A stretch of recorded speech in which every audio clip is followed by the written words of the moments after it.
Welcome to Decode the Plot, where stories ignite and legends unfold. Today, we dive into Fourth Wing, a world of dragons, lightning, and rebellion. No slow scenes, no fluff, just pure adrenaline. Strap in because this is the story of Violet Sorrengail, the fragile girl who became a storm. Welcome to Basgiath War College, where only the ruthless survive, and the weak don't even make it through the gate. This is Fourth Wing by Rebecca Yarros, a world of dragons, danger, and desire, where one fragile girl is thrown into a school designed to kill her. Meet Violet Sorrengail, a 20-year-old bookworm who is supposed to spend her life buried in scrolls and ink, training to be a scribe, not a soldier. But her mother, the cold and legendary General Sorrengail, has other plans. She forces Violet into the Riders' Quadrant, where cadets fight to bond with dragons or die trying. Violet isn't built for war. She's small, fragile, her joints ache with every step. But her mind, razor-sharp, and in Basgiath, intelligence can be the difference between life and death. Because dragons don't bond with the weak, and they don't forgive lies. One wrong move, one heartbeat too slow, and they'll burn you alive. Day 1, the Gale Trial. A deadly crossing, a thin stone bridge over a bottomless drop. No ropes, no rails, no mercy. Violet watches classmates slip, scream, and vanish into the mist below. The wind howls. The stones tremble beneath her boots. Her sister Myra's words echo in her mind: don't look down, don't stop, don't trust anyone. And somehow she makes it. Barely. When she reaches the other side, she's drenched in sweat, heart pounding, but alive. From that moment, she isn't just the fragile daughter of a general. She's a Sorrengail who survived the impossible. But survival is only step 1. Because at Basgiath, everyone is watching her, the weak girl who should have died. And one man in particular wants to make sure she doesn't last long. Xaden Riorson, the son of the rebellion's leader. Dark, dangerous, impossibly skilled. He's everything Violet isn't, and the most feared rider in the quadrant. The War College is about to test her mind, her heart, and her will to live. This is where the legend of Violet Sorrengail begins. Fourth Wing. The gates of Basgiath slam shut behind the new cadets, and the real nightmare begins. Violet quickly realizes that every day here is a battle, not just against dragons, but against her own classmates. There are no rules except one: survive long enough to bond or die trying. She's assigned to a squad, surrounded by ruthless trainees who see her as dead weight. They whisper about her fragile frame, her famous mother, her dead father, her rebellion-blooded classmates. And most of all, they whisper about Xaden Riorson, the dark, brooding wing leader whose father led the rebellion her mother crushed. The moment his eyes meet Violet's, she knows one thing: he hates her. Rumor says he's sworn to kill every child of the generals who executed his people. And Violet, she's number 1 on that list. But before she can even process that, she's thrown into the first deadly test, the Gauntlet Trials, where cadets must climb, leap, and fight their way across brutal obstacles while instructors watch from above. It's designed to break bones and weed out the weak. Violet's body screams in pain, but she refuses to quit. She studies every move, calculates every climb, uses brains where others use brute strength. And somehow, she finishes. Not first, not last, but alive. That night, she's too sore to sleep. Her bunkmates whisper about dragons, the powerful creatures who will choose their riders in just a few weeks. If you're not chosen, you die. If you try to bond with the wrong one, you die. If your dragon dislikes your scent, your tone, your confidence, you die. Death, death, death, that's the only guarantee at Basgiath. But Violet refuses to die. She trains harder, faster, and smarter than anyone else. When her body gives out, she turns to her books, memorizing dragon behavior, studying tactics, planning for every scenario. Slowly, the girl who was supposed to be crushed becomes someone dangerous, quietly, strategically dangerous. And not everyone likes that. During training, a rival named Jack Barlow targets her relentlessly. He trips her, mocks her, tries to kill her during sparring, all because he thinks her survival insults the system. And one night, he goes too far. He corners her on the sparring field after dark, ready to finish what nature started. But before he can strike, Xaden appears. For a moment, Violet expects him to join in to watch her die.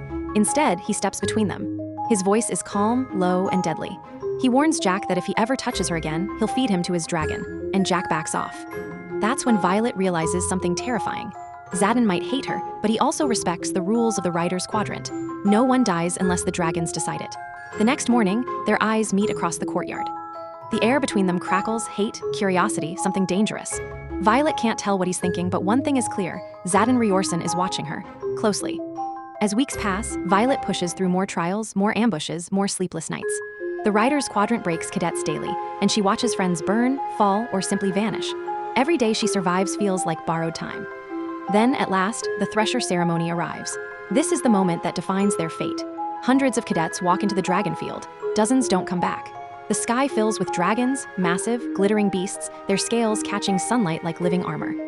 Some candidates are incinerated instantly. Some dragons fly past, unimpressed. Violet watches in awe and terror as one cadet bursts into flames right beside her. And then, silence. A shadow falls over her. A dragon unlike any she's ever seen lands with a thunderous crash. Black scales, golden eyes. It's Tern, one of the most powerful dragons in existence. And beside him, a smaller golden dragon, curious and gentle Andarna, a rare young dragon. Violet doesn't understand what's happening until it's too late. The impossible happens. Not one, but two dragons bond with her. The crowd gasps. Xaden stares at her, stunned. Even the instructors are speechless. No writer in history has ever bonded two dragons. From that moment on, Violet is untouchable. Anyone who tries to kill her risks being roasted alive by Tern. Andarna curls protectively around her at night like a living sunbeam. For the first time, Violet isn't just surviving. She's changing the game. But power draws attention and enemies. The commanders start watching her more closely. Whispers spread that the Sorrengail girl has magic no one understands. And Xaden, who once wanted her dead, now seems to be protecting her. He starts training her in secret, teaching her how to fight smarter, how to anticipate danger, how to read the battlefield. Their late-night sessions blur the line between hate and something dangerously close to desire.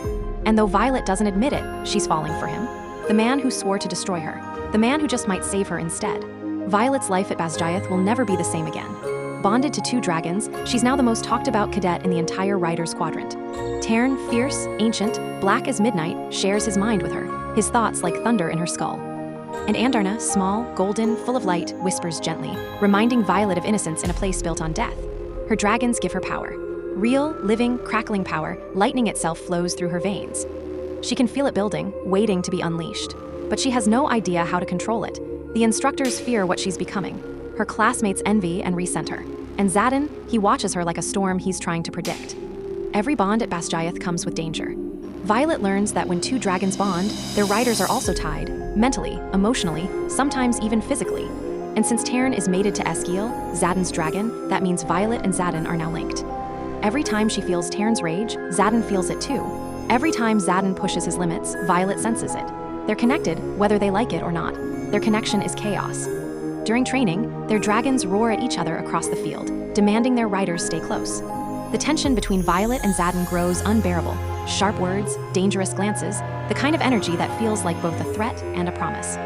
Meanwhile, Violet keeps uncovering cracks in Basgiath's perfect surface. Secret missions, hidden scrolls, students vanishing without explanation. She starts to realize the college is hiding something big, something deadly, from its riders.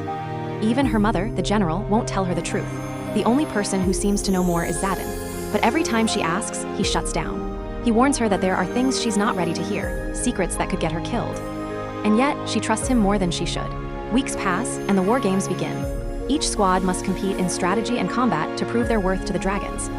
Violet, now a second squad rider, must lead her team through impossible simulations, aerial duels, and tactical ambushes. Her brain becomes her greatest weapon.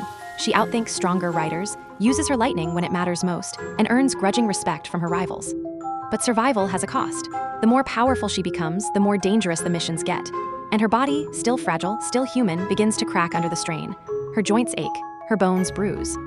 Her magic drains her energy faster than she can recover, yet she refuses to stop. Xaden starts training her at night again, more brutal than ever. Every strike he lands pushes her closer to the edge. Every lesson is a test of pain and willpower, but in those moments between exhaustion and fury, something shifts. The hatred starts to melt away. He calls her violence, half insult, half endearment, because she refuses to die. And for the first time, Violet starts to see the truth behind his armor. Xaden isn't just a soldier. He's a survivor of the rebellion, a boy who watched his family die because of her mother's orders. Every scar on his body is a reminder of that night. And now, he leads the children of those rebels, forced into Basgiath, serving the very empire that killed their parents. Violet's heart breaks. Everything she's been taught, loyalty, duty, justice, starts to blur. Who are the real enemies? What if the rebellion wasn't evil, just silenced? And what if the war they're all fighting is built on lies? One night, Xaden takes her beyond the walls, a forbidden act. They ride through the skies, dragons roaring beside them, lightning splitting the clouds. He shows her something she's not supposed to see, a hidden outpost, wounded riders. Children training in secret. And then, the truth, the wards protecting their kingdom are failing. The venom, deadly creatures of corrupted magic are returning. The war outside the walls isn't a myth. It's happening. Violet is stunned. Basgiath has been lying to them all. The real war isn't between rebels and loyalists. It's against a force older and darker than anyone imagined. And Xaden's rebellion, it wasn't about power. It was about survival. But before Violet can process it, alarms blare across the outpost. They're under attack. Dozens of Venin soldiers swarm through the trees, their eyes glowing red, weapons drawn. Xaden's squad scrambles to defend the base. Taryn and Esquiel take to the air, breathing fire, turning the night into a storm of flame and lightning. Violet fights with everything she has, but she's still learning, still fragile. When she channels her lightning too fast, the power almost kills her. She collapses. Xaden catches her, his face torn between fury and fear. He begs her not to die. Taryn roars above them, lightning crackling from the clouds. And in that chaos, Violet unleashes her full strength for the first time. A massive bolt of lightning obliterates the enemy line, saving everyone. When the battle ends, the survivors stare at her in shock. No cadet has ever done what she just did. And for the first time, Xaden doesn't hide his feelings. He pulls her close and kisses her, fierce, desperate, unstoppable. The girl he once swore to kill has become the one he can't let go of. But their moment doesn't last. As dawn breaks, they know the truth can't stay hidden forever. The Empire will call them traitors for what they've done, and the real war, the one no one at Basgiath even believes in, has just begun. The sun rises over the battlefield, painting the skies blood orange, and Violet realizes everything has changed. The rebellion, the Empire, the Academy, it's all a web of lies. Her heart beats in two directions now. One for duty, one for truth, and both are tearing her apart. She and Xaden return to Basgiath, covered in ash, half dead, but alive. They tell no one about the Venin attack. The official report says bandits. But Violet can't unsee what she saw, creatures made of corrupted power, magic drawn from the earth itself. Monsters the Empire swore were extinct. Monsters that aren't supposed to exist. Days pass in uneasy silence. Classes continue, training resumes, but something in the air has shifted. The instructors are tense, the dragons restless. The students whisper about a coming war, one bigger than they can imagine. Violet knows she should tell her mother what she discovered, but every instinct tells her not to trust the general. If Basgiath has been lying, her mother has been the one spreading those lies, and Violet isn't ready to become her weapon again. Meanwhile, her bond with Xaden deepens. Their connection through Taryn and Esquiel is more than physical. They can feel each other's emotions, sometimes even thoughts. It's dangerous, intoxicating, and impossible to ignore. Every time their dragons meet, the air crackles with energy, and every night when they're alone, that connection becomes something unstoppable. But love is a luxury they can't afford. Because the college announces a new challenge, the war games, massive, real combat simulations across the borderlands. Every cadet will be sent on a live mission, and not all will return. Violet knows this isn't just training. It's a test, maybe even a trap. Xaden's rebellion-born squad is assigned to the same mission, and Violet's instincts scream that something isn't right. The map they're given makes no sense. The location, an old stronghold named Aretia, lies deep within rebel territory. Still, orders are orders. They take to the skies. Hundreds of riders soar through the clouds, their dragons slicing the wind. Violet feels Taryn's pride burning in her chest, but beneath it all, a flicker of fear. He knows what's waiting below. When they land, everything falls apart. The simulation isn't fake. The Venin are here, hundreds of them. And they're not testing the riders, they're ambushing them. Explosions tear through the air. Flames engulf the trees. Dragons scream as Venin warriors channel raw magic through blackened blades. Violet and Xaden fight side by side, lightning and shadow twisting together. For a moment, it feels like they might actually win until Violet sees the truth. The instructors knew. They sent them here to die. The so-called training exercise was a purge, a way to get rid of Xaden's loyalists, the children of the rebellion. Betrayal burns hotter than dragonfire. Violet pushes through the chaos, her body breaking down from exhaustion, her lightning tearing through the sky in blinding bolts. But there are too many enemies, too much darkness. Even Taryn and Esquiel can't hold the line. Then it happens. A Venin blade cuts through Xaden's shoulder. He collapses. Violet screams, rage and grief mixing into something uncontrollable. The power inside her snaps. She channels everything, every drop of magic, into one final strike. The sky splits open. Lightning rains down, vaporizing everything in a mile radius. And when the smoke clears, the battlefield is silent. Violet falls to her knees. Taryn lowers his wings to shield her. She crawls to Xaden, his blood soaking the dirt. He's breathing barely. She presses her forehead to his and whispers, "You can't die, not now, not after everything." And somehow, he doesn't. The dragons move quickly, carrying the survivors away before reinforcements arrive. Violet drifts in and out of consciousness, her mind replaying every lie she's ever been told. Her mother's orders, the Academy's silence, the Kingdom's propaganda. They lied about the rebellion. They lied about the Venin. And they lied about what really protects their world. When she finally wakes, she's not in Basgiath. She's somewhere else, a hidden fortress built into the cliffs. The rebels' sanctuary, the place her mother swore didn't exist. Dozens of riders and dragons surround her, faces she recognizes, others she doesn't. And standing among them, alive but scarred, is Xaden. He helps her to her feet, his voice soft but filled with the weight of truth. Welcome to Aretia, Violet. The rebellion wasn't what they told you. And neither am I, her world tilts again. The empire she fought for isn't righteous, it's rot. The rebellion she feared might be the only thing standing between humanity and extinction. She looks out across the horizon, where the sun sets behind smoking mountains and dragons circle in the blood-red light. Everything she thought she knew is gone, but one thing remains. She's no longer the fragile girl who clung to a bridge on her first day. She's a dragon rider, a lightning wielder, a survivor. And this war, the real war, is just beginning. The air in Aretia is different, sharp, clean, alive. Every breath Violet takes tastes of freedom and fear. She's surrounded by the ghosts of history, the very rebels she was trained to hate. But as she listens to their stories, she realizes the truth. These people aren't traitors, they're survivors. And the empire she swore to protect has been using riders like chess pieces all along. Days blur together as she heals. Xaden stays near her, his shoulder bandaged, his eyes darker than before. They rarely speak about what happened on the battlefield, but every glance between them says everything. Taryn and Basgiath rest in the valley below, wings still scarred from the fight. Dragons from both sides mingle, rebel and loyalist, bound not by flags but by instinct. It's a fragile peace built on exhaustion and truth. Violet trains harder than ever. Her lightning magic grows stronger, wilder. Sometimes it frightens her, the way the power hums in her bones, the way storms answer her emotions. Xaden helps her control it, guiding her breathing, grounding her rage. But the bond between them and between their dragons is becoming something beyond control. One night, as thunder rolls over the cliffs, Xaden tells her what Basgiath really is. The Academy isn't just a school. It's a machine built to produce riders for a never-ending war the public doesn't even know exists. The kingdom has been hiding the venom threat for centuries. Every generation of cadets is fed half-truths, trained, used, and discarded. The rebellion started when their parents discovered the cover-up. And now, that war has come full circle. Violet's mind races. Everything she lost, friends, innocence, trust, was for a lie. Her mother knew. She had to know. The next morning, messengers arrive at Aretia. A warning: Basgiath has labeled them all traitors. Anyone who returns to the Academy will be executed. The rebellion's safe house is now their only home. The leaders meet in the stone hall, maps sprawled across the table. The Venin are gathering in the north. The Empire plans to seal the borders and pretend nothing's happening. If they don't act now, the world will burn. Violet volunteers for a mission to deliver a warning to Basgiath. Everyone tells her it's suicide. But she's done being a pawn. Xaden refuses to let her go alone. Their dragons roar in agreement. Together they fly through lightning and shadow, slipping through enemy skies. When they reach the Academy, Violet sneaks into the war library, the place where her father once studied the truth. She finds a sealed vault. Inside, ancient scrolls, maps, and records of the Venin Wars. The truth is worse than she imagined. The Venin aren't invading from outside, they're awakening from beneath the Empire's own lands. And every time the riders channel magic from the earth, they feed that darkness. The kingdom knew it. They chose to hide it to keep their power. Violet realizes that the real enemy isn't the Venin alone, it's corruption itself.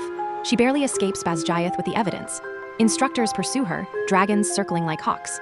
Taryn takes a hit to the wing but refuses to fall. Lightning splits the sky as Violet and Xaden flee back toward Aretia. When they land, the rebellion is already moving. Scouts have spotted massive Venin armies near the border. There's no time left for politics. It's all or nothing now. Violet stands before the assembled riders, holding up the scroll she stole. Her voice echoes through the hall. They lied to us, all of us, but we're not their soldiers anymore. We're dragon riders, and this is our war now. A roar erupts from the crowd, hundreds of voices, hundreds of dragons howling as one. The rebellion is reborn. That night, Violet and Xaden stand on the cliff edge, watching the sky burn with distant fires. They know what's coming, the war for truth, for freedom, for their very souls. Xaden turns to her, eyes glowing with dragon light. Whatever happens next, he says, we face it together. Violet nods, lightning flickering behind her eyes. Together, she whispers, the wind rises, thunder rumbles. Far off, the Venin army moves. And high above them all, Taryn unfurls his massive wings, ready to fight for a world that's finally awakening. The storm is coming. And Violet Sorrengail is its heart. And that's how Fourth Wing ends: betrayal, truth, and the rise of rebellion. But the storm isn't over, because next comes Iron Flame, where every secret burns brighter. If you love this recap, hit that follow, drop your thoughts below, and stay tuned for the next Decode.